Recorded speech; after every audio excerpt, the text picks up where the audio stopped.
Retro World Toys and Games. Jason here, Bradley off screen. Hey. Continuing our unboxing segments. Today we want to unbox something that we've been looking at for a long time, but we've kept on the shelves. And today we thought, heck with it. We're keeping it. It is the Back to the Future Time Machine Diecast replica by NECA, who makes some super awesome stuff. I don't know if you guys are in the market for it or have been collecting it. They make these really cool Ninja Turtle sets. They made the Richard Simmons action figure. Yes. Aside from this, DeLorean, big Back to the Future fan. Love the movies. Think this is the coolest thing. We also have a remote control DeLorean. Right there. Bradley has that. And he has yet to have gone the right way. There you go. All right, you're right there. Look at that. Remote control. Super cool. Not as big. All right, I'll back it right out. Watch this. Look how cool that thing is. There we go. Boom. This one not remote controlled, just diecast, 1/16 scale, which is the same as G.I. Joe. So, I'm a G.I. Joe collector, and we might just have to mix that in there in the dioramas and displays. G.I. Joe now has a DeLorean motor car. But I saw a DeLorean recently. Really? I always wanted one, but there's no way my big butt will fit in a DeLorean. But I saw one. We were out in wine country, doing wine country things, and one of the vineyards had one. It must have been the owners or something. And he left it outside, so I was checking it out again, and I seen it up close. There's no way I would have fit in. But I got my handy dandy X-Acto knife, a little bit of tape there, Are you getting both sides? a little bit of tape there. Where else is there tape? Open sesame. Do you know that's what it means, Bradley? No, it's not sesame. It's open sesame. But this one don't listen. So open sesame. Here we go on the sides. Little.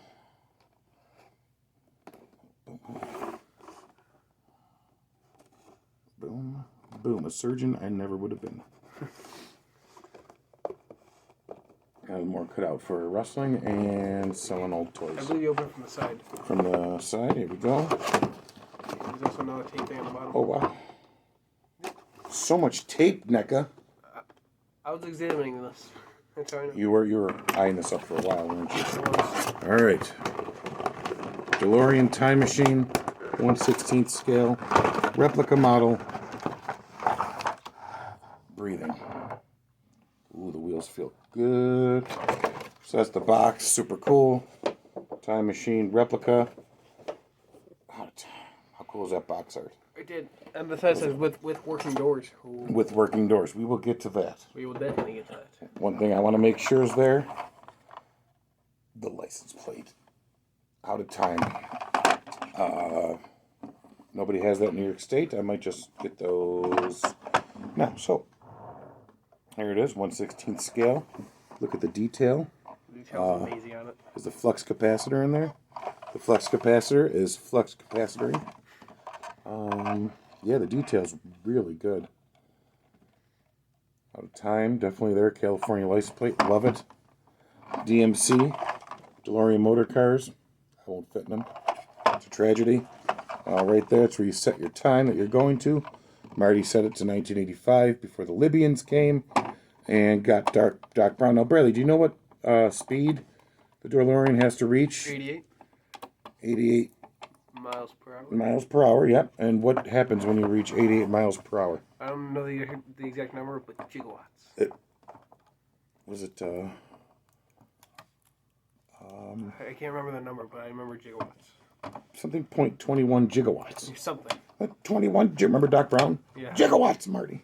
Gigawatts. So, yeah, I don't think this one will get to 77 miles an hour, 80 miles an hour, and then go back in time. Brad, if you had a DeLorean that went back in time, where would you go? I'll go back to the 80s and grab a bunch of toys. Because those were You just took my answer, so I, too, would set it for about 1985 or 86, and I would hit up every Hills, Gold Circle, Toys R Us, Child World. I'd hit them all up. Let's take a look at these doors. It says with working doors. Oh, yes. Is so cool. Gotta love that. It gives you the full view of everything going on in there. Let's look at the other side.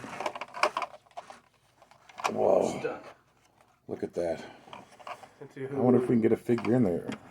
I got this Sergeant Slaughter here from G.I. Joe. Maybe the hat might be a Same little too scale. Yeah, the head.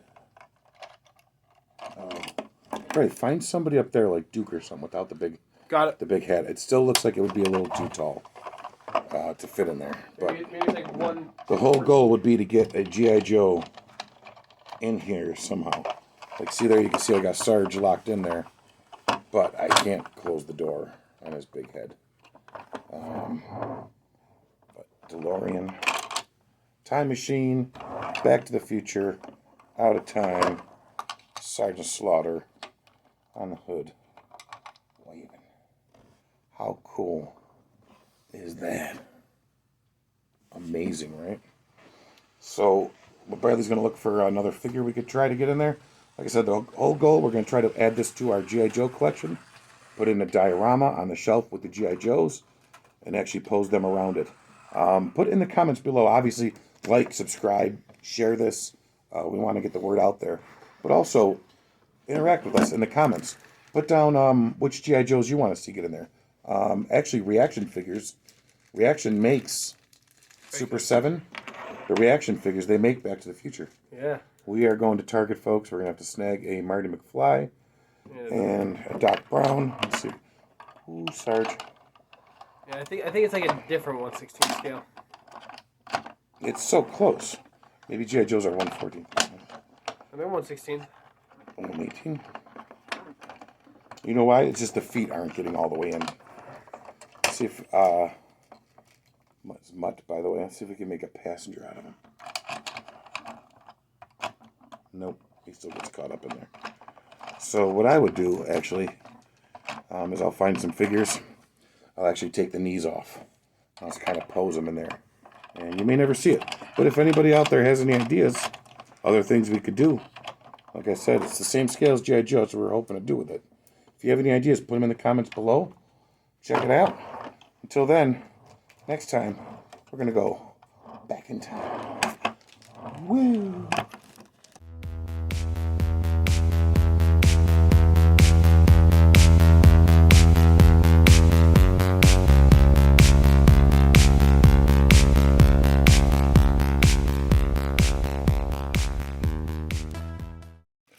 All right, Retro World. Just to top off that video on the unboxing of the Diecast DeLorean Time Machine, I'm going to get Bradley's perspective on the Back to the Future movies.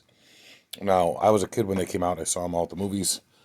Loved them, still love them to this day. I want to know what this generation thinks of them. Bradley, now obviously I've showed you the Back to the Future movies. Yes. Tell me your thoughts on, like, when you saw it, like, what'd you get from it? I mean, when I was a kid, Michael J. Fox was like the hottest actor ever. So he was still big time at the time, and it was great. Now you know of Michael J. Fox as, being older and suffering with Parkinson's. Yeah. So what was it like for you to watch Back to the Future? Well, knowing what's going on with Michael J. Fox right now, it's a complete change of perspective seeing him back then. Yeah, he's a great actor, wasn't he? Yeah. I loved him in movies like that. Amazing. There was a lot of movies around that time that he did that were great. The Secret of My Success is a hidden gem. Walter chopping Vader. That would have been a great match. But anyway, about Back to the Future.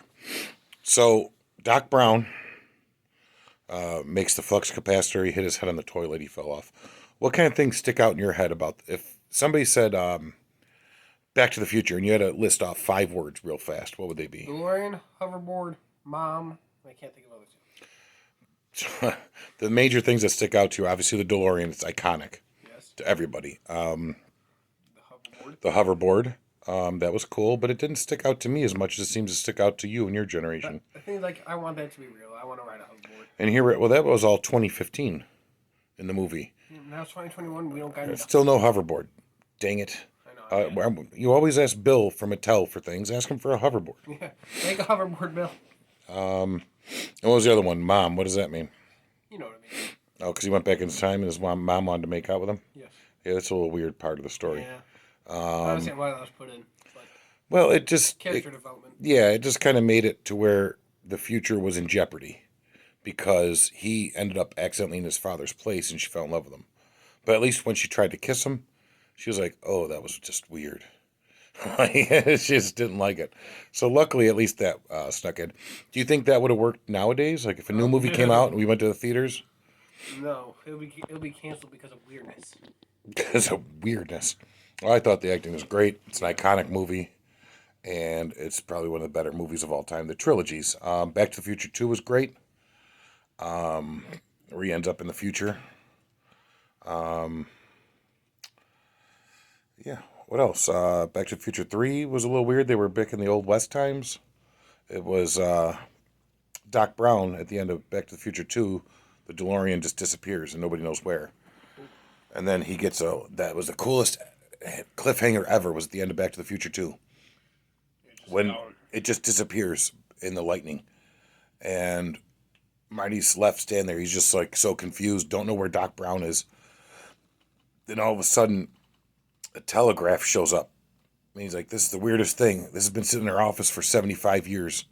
He said, you'd be here at this time on this day. And you're here. That's cool. And then he got a message saying, I'm in the Old West. How cool is that? How did they get the message though? We got to go back and we are going to watch the trilogy. Yes. So yeah, no, it's super cool. But that is a teenager's perspective on Back to the Future trilogy. Yeah.